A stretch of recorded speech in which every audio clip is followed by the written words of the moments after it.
महानगरपालिकेमध्ये संपन्न होताना दिसते आणि युतीमध्ये आज तुम्ही दोन्ही उमेदवार या ठिकाणी मतदानासाठी आलेले आहेत, कशा प्रकारच्या भावना आहेत? खऱ्या अर्थाने 10 वर्षानंतर इलेक्शन महापालिकेचं लागलंय आणि लोकांचा खूप असा प्रतिसाद विकास कामासाठी त्यांना इलेक्शनचं वोटिंग करायचं आहे आणि विकास कामं प्रशासकीय लागल्यानंतर ठप्प झालं आहे, त्यामुळे हा उत्साह वाढलेला आहे.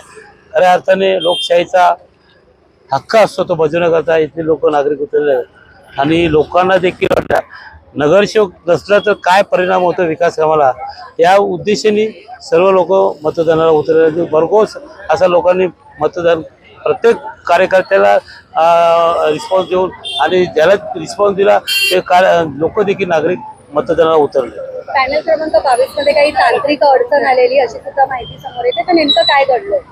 ते थोडेसे मशीनमध्ये झाले पण दुरुस्ती झाली. कडू बोल वृत्तवाहिनी, सत्याचा कडवट आवाज.